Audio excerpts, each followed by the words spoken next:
Hi everyone. Um, Welcome to the shack, as it happens.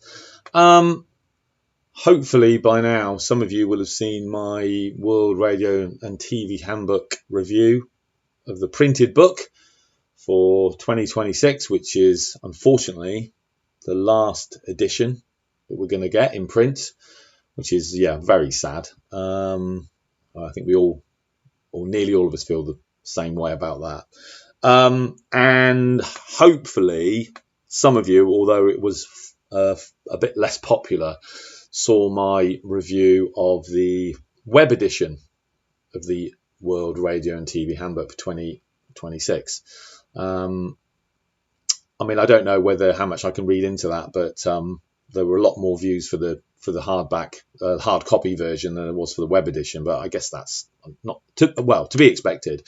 I promised the publishers, Radio Data Center, that I would also do a review of the ebook version, which is what you're basically looking at right now. I use the Calibre ebook reader and downloaded the files into it. So I'm just going to give you a quick rundown. I've actually got the 2025 edition and the 2026 edition in my library, and I haven't actually organized these very well, as you can see. But it's very simple. You're going to need whichever e-reader you use, and I'm kind of new to this, but there'll be slight differences in how you set it up. I chose Calibre because it had some good.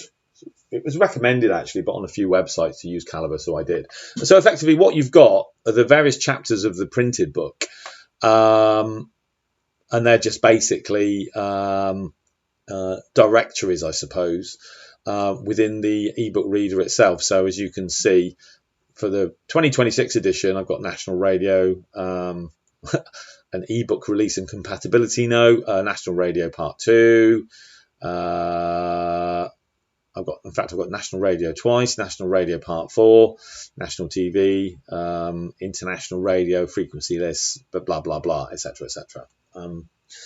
So what you do is, and I thought it would be the best way to show you this is to I decided to go on features and reviews, and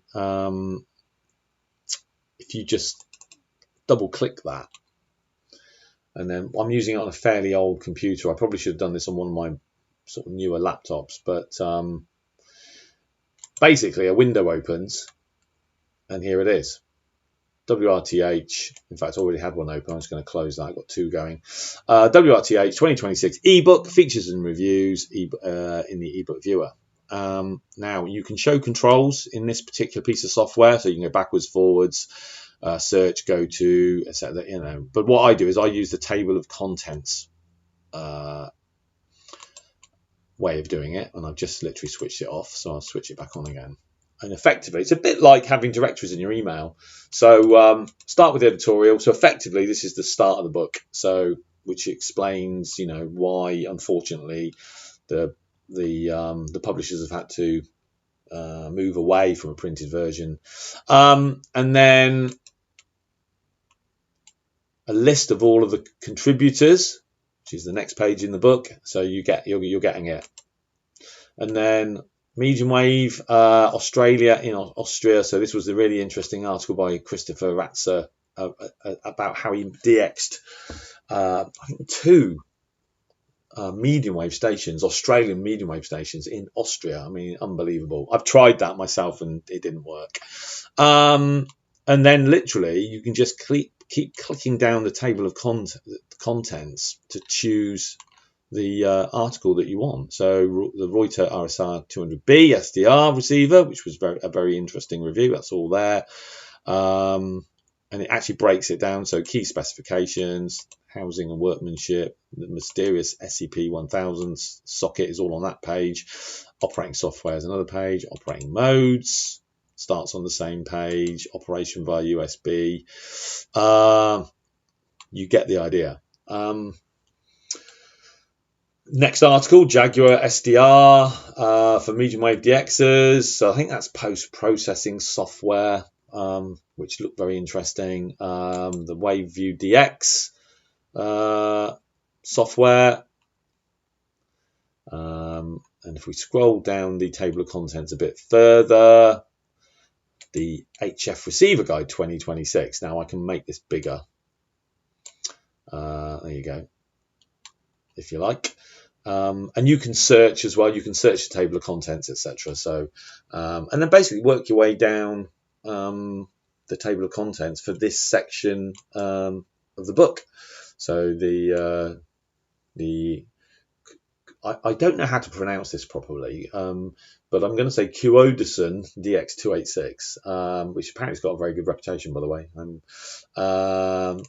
then there's an article on Norfolk in the UK, I think it's the USA.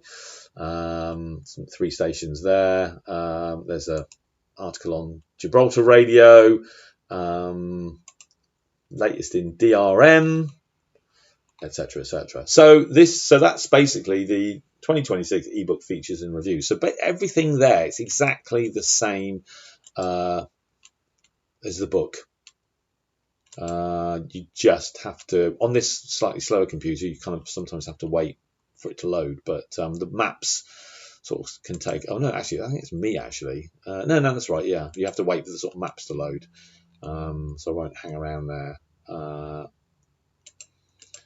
But yeah, you get the idea. So anyway, so that's the features and reviews section at the front, and then we can also have a look at Shortwave. So this is basically the Shortwave frequency list.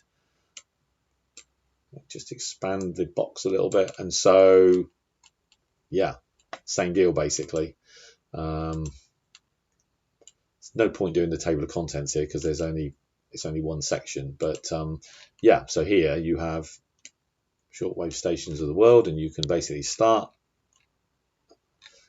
Okay, it's the whole lot actually. Just looking at it, it's the entire frequency list. So it goes all the way through long wave, medium wave, and then into shortwave. That's quite handy. Oh no, yeah, okay. So it is in sections. So shortwave starts off shortwave Australia 2310 kilohertz, etc., and then goes all the way through the sort of tropical bands.